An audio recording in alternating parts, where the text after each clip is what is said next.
Hello friends, स्वागत है आप सभी का आपके अपने चैनल में। एक इंसान के जीवन में जन्म से लेकर मृत्यु तक उसे कई तरह के उतार चढ़ाव देखने को मिलते हैं। कभी एजुकेशन को लेकर, कभी धन को लेकर, कभी विवाहित जीवन को लेकर, कभी अपने कैरियर को लेकर, तो कभी अपने स्वास्थ्य को लेकर। कई तरह के उतार चढ़ाव कभी न कभी एक इंसान के जीवन में उसके सामने ज़रूर आते हैं। कितना अच्छा हो अगर आपके सामने जीवन में होने वाली सभी घटनाओं का समय आपको सही समय पर पता लग जाए, तो आप सही समय पे सही डिसीजन लेकर अपने जीवन के कुछ खास पल, कुछ धन को लेकर होने वाले नुकसान से या फिर कुछ अनवांटेड इश्यूज़ का सामना करने से बच सकते हैं। ऐसे में ज्योतिष विद्या आपके बेहतर जीवन और भविष्य के लिए बहुत मददगार साबित होती है, क्योंकि ज्योतिष विद्या मार्गदर्शन करती है सही समय पे सही डिसीजन लेने में। चाहे वो शिक्षा की बात हो, धन की बात हो या आपके कैरियर की बात हो, वैवाहिक जीवन की बात हो, ऐसी तमाम बातों से संबंधित सभी इवेंट का आपको पता लग सकता है कि आपके जीवन में कब क्या घटित हो सकता है। इसके लिए ज्योतिष में 9 ग्रह होते हैं, 2 छाया ग्रह होते हैं, 12 राशियाँ होती हैं और कुंडली के 12 भाव होते हैं। आज इस वीडियो में हम उन सभी 12 भावों के बारे में जानेंगे कि हमारे जीवन में ये 12 भाव हमारे लिए कब कब जीवन से जुड़ी सभी घटनाओं के लिए जिम्मेदार होते हैं। प्रत्येक भाव एक निश्चित समय पर व्यक्ति विशेष को अपने शुभ और अशुभ फल प्रदान करता है।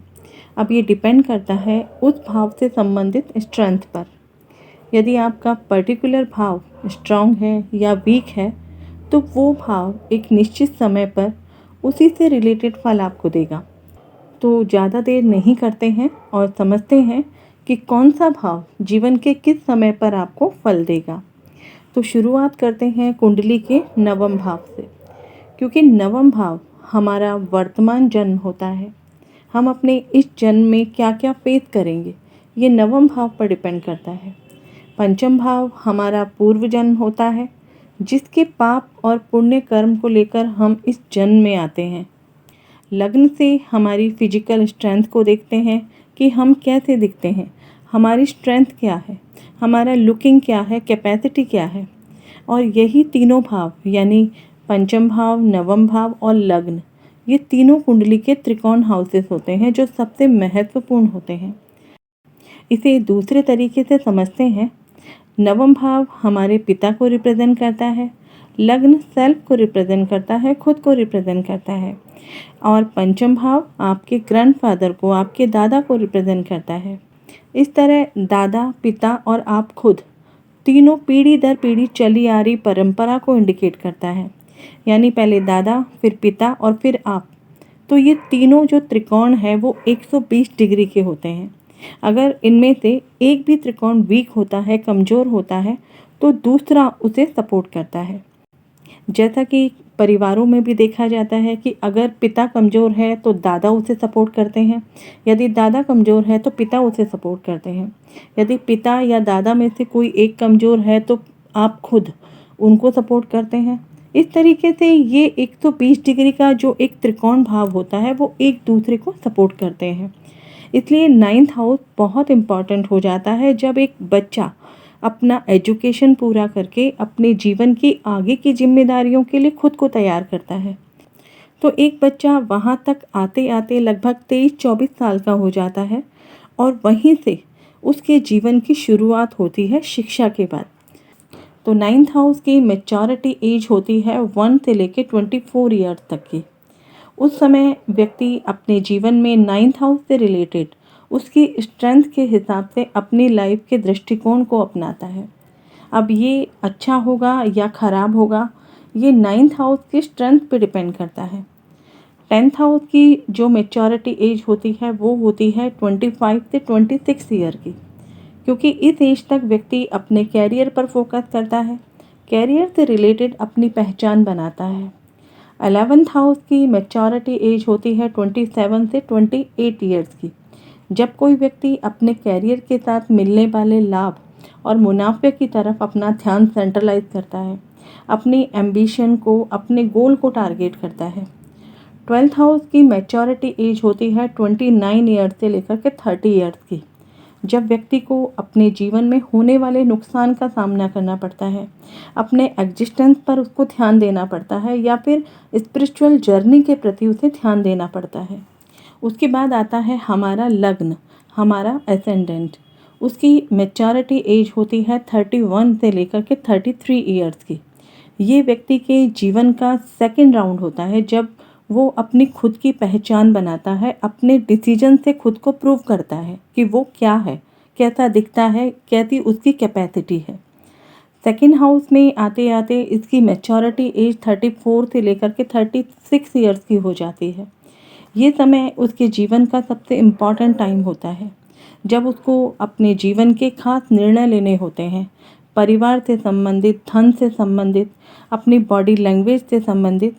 एक भी गलत डिसीजन इन सब के लिए नुकसान भी कर सकता है, तभी तो ये भाव मारक भाव भी हो जाता है। 37 से 39 ईयर्स की एज में आते आते थर्ड हाउस एक्टिव हो जाता है। उस समय पर व्यक्ति स्वतंत्र रूप से डिसीजन लेने में सक्षम होगा, कुछ इनोवेटिव करने के लिए खुद को तैयार करेगा। फोर्थ हाउस की मैच्योरिटी एज 40 ईयर्स से 45 ईयर्स की होती है, जब कोई व्यक्ति खुद की फैमिली, खुद के वातावरण की तरफ कंसर्न होता है, अपनी फैमिली, अपना घर, अपने विचारों पर वो फोकस करता है। 46 से 51 ईयर्स की मैच्योरिटी एज होती है फिफ्थ हाउस की। इस उम्र तक आते आते व्यक्ति के जीवन में अपने बच्चों से रिलेटेड इवेंट पर फोकस होता है, बच्चों से रिलेटेड एक्टिविटी उसके जीवन में उसको देखने को मिलती है। सिक्स हाउस की मैच्योरिटी एज होती है 52 ईयर्स से 57 ईयर्स की। उस उम्र के समय व्यक्ति अपनी हेल्थ से रिलेटेड परेशानियों को झेलता है, उसका कंसर्न हेल्थ के प्रति देखा जा सकता है। 58 से 65 की मैच्योरिटी एज होती है सेवन्थ हाउस की।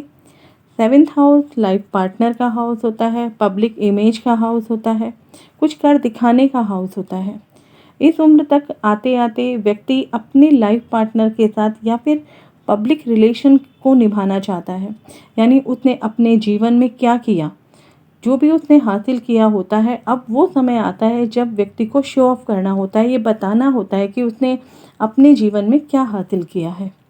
और आखिरी में आता है हमारा एट्थ हाउस, जिसकी मैच्योरिटी एज होती है 66 ईयर्स। उसके बाद की जो एज है वो कितनी भी हो सकती है, जितनी उम्र ईश्वर आपको देता है। यहाँ तक आते आते इंसान के जीवन की सारी जिम्मेदारियाँ पूरी हो चुकी होती है।